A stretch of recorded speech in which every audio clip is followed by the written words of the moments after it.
നമസ്തേ. അവിട്ടത്തൂര് മഹാദേവ ക്ഷേത്രത്തിൻ്റെ കാഴ്ചകളാട്ടെ കാണുന്നത്. തൃശ്ശൂർ ജില്ലയിലെ ഇരിങ്ങാലക്കുടയ്ക്കടുത്താണ് അവിട്ടത്തൂര് മഹാദേവ ക്ഷേത്രം സ്ഥിതി ചെയ്യുന്നത്.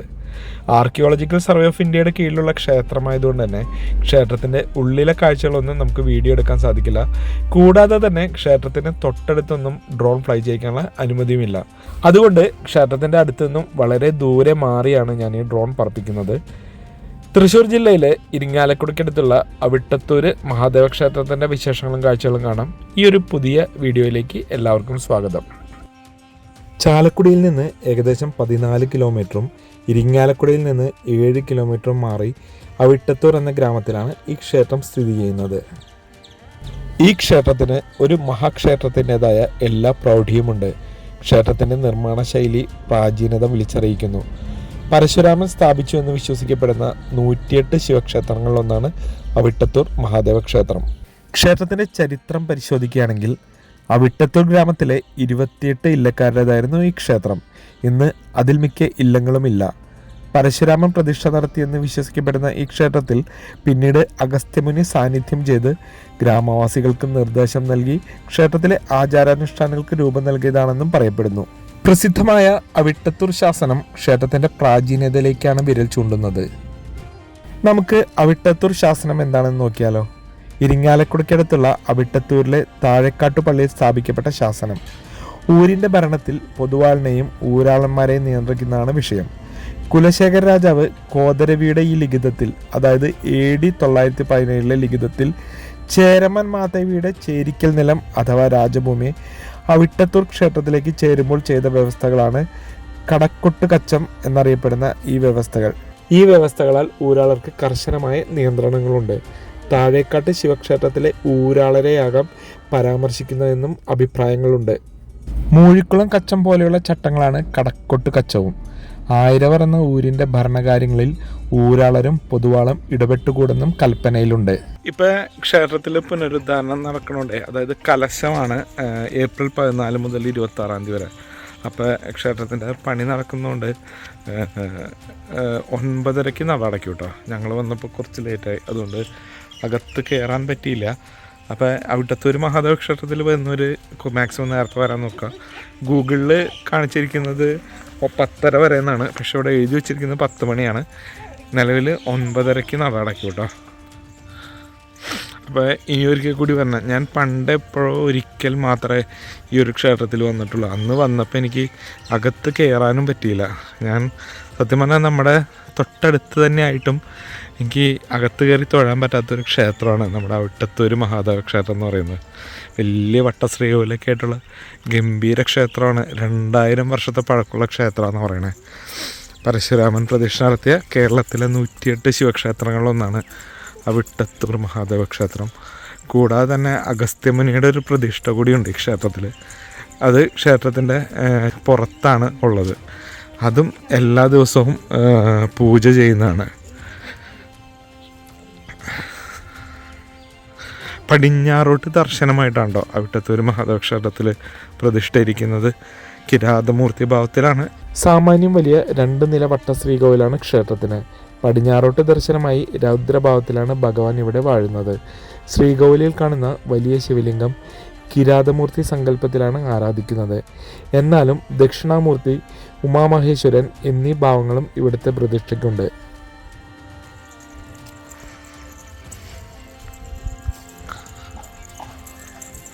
ആ കാണുന്നത് ക്ഷേത്രത്തിൻ്റെ ഊട്ടുപുരയാണ് കേട്ടോ.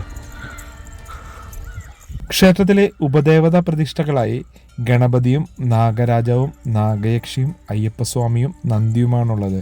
കൂടാതെ ക്ഷേത്രത്തിനകത്തുള്ള ഹോമകുണ്ഡത്തിനടുത്ത് അഗസ്ത്യമുനിയുടെ പ്രതിഷ്ഠയുമുണ്ട്. ക്ഷേത്രത്തിലെ ഉത്സവം മകരമാസത്തിലാണ്. തിരുവാതിര ആറാട്ടായി 10 ദിവസത്തെ ഉത്സവമാണ് ഇവിടെ ആഘോഷിക്കുന്നത്. ആദ്യകാലങ്ങളിൽ ധനുമാസത്തിൽ തുടങ്ങി മകരമാസത്തിൽ തിരുവാതിര ആറാട്ടായി 28 ദിവസത്തെ ഉത്സവമായിരുന്നു ഉണ്ടായിരുന്നത്. പഴയ കെട്ടിടം, പഴയ ഊട്ടുപുര മാളിക എന്നൊക്കെ പറയുന്നത്. അഗസ്ത്യ മഹർഷിയാണ് വിഗ്രഹം സ്ഥാപിച്ചതെന്ന് വിശ്വസിക്കപ്പെടുന്നു. കിരാതമൂർത്തി രൂപത്തിലുള്ള മഹാദേവൻ അർജുനന് അനുഗ്രഹം നൽകുന്നതാണ് ക്ഷേത്രത്തിൽ പ്രതിഷ്ഠാ സങ്കല്പം. രാവിലെ കിരാതമൂർത്തി ഭാവത്തിലുള്ള മഹാദേവൻ ഉച്ചയ്ക്ക് ദക്ഷിണാമൂർത്തിയായും വൈകുന്നേരം പാർവതി സമേതനായും ശ്രീകോവിലിൽ വസിക്കുന്നു. ആർക്കിയോളജിക്കൽ സർവേ ഓഫ് ഇന്ത്യ ദേശീയ സ്മാരകമായി സംരക്ഷിക്കപ്പെടുന്ന ക്ഷേത്രമാണിത്. 3.25 ഏക്കറോളം വിസ്തൃതിയുള്ള മതിൽക്കെട്ടിനുള്ളിൽ സ്ഥിതി ചെയ്യുന്ന ക്ഷേത്രം, വൃത്താകൃതിയിലുള്ള ശ്രീകോവിൽ, ഏകദേശം 50 അടിയോളം ഉയരമുള്ള കുടിമരം, നടപ്പുര എന്നിവയെല്ലാം ക്ഷേത്രത്തിൻ്റെ ഗാംഭീര്യം വർദ്ധിപ്പിക്കുന്നു.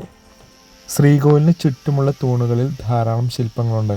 കിരാതം, പാലാഴിമഥനം, രാമായണം എന്നീ കഥകൾ ആലേഖനം ചെയ്തിട്ടുണ്ട്. ഇതെല്ലാം 13-ാം നൂറ്റാണ്ടിലെ രചനകളാണെന്ന് പുരാവസ്തു ഗവേഷകർ സ്ഥിരീകരിക്കുന്നു. ക്ഷേത്രത്തിൻ്റെ പ്രദക്ഷിണ വഴിയിൽ ധാരാളം ശിലാലിഖിതങ്ങളും കാണാം.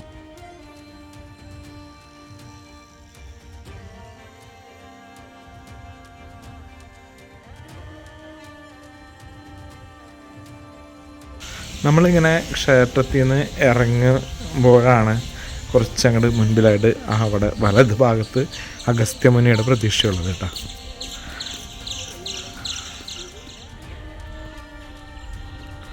അഗസ്ത്യ മഹർഷി ക്ഷേത്രമാണ് കേട്ടോ. ഭാരതീയ ഋഷി പരമ്പരയിൽ ഉന്നതമായ സ്ഥാനം അലങ്കരിക്കുന്ന തപോധനനാണ് അഗസ്ത്യ മഹർഷി. വേദേതിഹാസ പുരാണങ്ങളിലെല്ലാം അദ്ദേഹത്തെപ്പറ്റി പ്രതിപാദിച്ചിരിക്കുന്നു.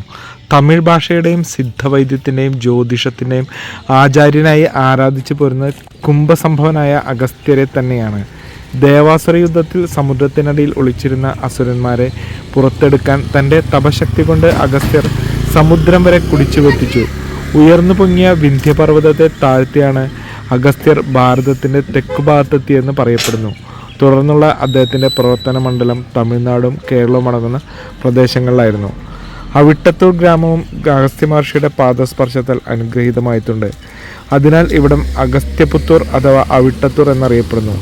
അഗസ്ത്യ മഹർഷി തൻ്റെ യാത്രയിൽ ചിദംബരത്ത് നിന്ന് അഗസ്ത്യകൂടം കടന്ന് വടക്കോട്ടുള്ള പ്രയാണത്തിൽ ഇവിടെ എത്തിച്ചേരുകയും ഇവിടം തൻ്റെ തപോഭൂമിയായി തിരഞ്ഞെടുക്കപ്പെടുകയും ചെയ്തു. തുടർന്ന് തൻ്റെ ഇഷ്ടമൂർത്തിയായ മഹാദേവനെ തപസ്സു ചെയ്ത് മഹാസങ്കല്പം ചെയ്ത് ക്ഷേത്ര നിർമ്മാണത്തിനായി പ്രാണപ്രതിഷ്ഠ നടത്തി. അതാണ് ഇന്ന് കാണുന്ന അവിട്ടത്തൂർ മഹാദേവ ക്ഷേത്രം. പിന്നീട് വ്യാഘ്രപാദ മഹർഷിയുടെ സഹായത്തോടെ അപൂർവമായി മാത്രം നടത്തിവരുന്ന പ്രപഞ്ചയാഗം ഇവിടെ വെച്ച് നടത്തി. താഴെ കാണുന്ന ഗർത്തവും അതിനോടനുബന്ധിച്ചുള്ള ഹോമകുണ്ടവും ഇതിന് നിദർശനങ്ങളാണ്. വർഷങ്ങൾക്ക് മുൻപ് നടന്ന ദേവപ്രശ്നത്തിൽ മുനിസാന്നിധ്യം കണ്ടെത്തിയതിനെ തുടർന്ന് അഗസ്ത്യ മഹർഷിയെ ഹോമകുണ്ടത്തിനോട് ചേർന്ന് പ്രതിഷ്ഠിക്കുകയും വഴിപാടുകൾ നിശ്ചയിക്കുകയും ചെയ്തു. ഈ ഋഷി സാന്നിധ്യത്തിൽ അറിയപ്പെടുന്ന പൂജയും വഴിപാടുകളും മുൻജന്മ ദുരിതവും കർമ്മദോഷവും തീർക്കാൻ ഉത്തമമാണെന്ന് കരുതപ്പെടുന്നു. ഇതാണ് അഗസ്ത്യ മഹർഷിയെ പറ്റി ഇവിടെ എഴുതി വെച്ചേട്ടാ. അവിട്ടത്തൂർ മഹാദേവ ക്ഷേത്രത്തിൻ്റെ വിശേഷങ്ങളും കാഴ്ചകളും എല്ലാവർക്കും ഇഷ്ടപ്പെട്ടു എന്ന് വിശ്വസിക്കുന്നു. ആർക്കിയോളജിക്കൽ സർവേ ഓഫ് ഇന്ത്യയുടെ കീഴിലുള്ള ക്ഷേത്രമായതുകൊണ്ട് തന്നെ ക്ഷേത്രത്തിനുള്ളിലെ കാഴ്ചകളൊന്നും ക്യാമറയിൽ പകർത്താനുള്ള അനുവാദമില്ല. ഈ ഒരു വീഡിയോ ഇവിടെ വെച്ച് നിർത്തുന്നു. വീഡിയോ ഇഷ്ടമായി നമ്മുടെ ചാനൽ സബ്സ്ക്രൈബ് ചെയ്യുക, സപ്പോർട്ട് ചെയ്യുക. നന്ദി.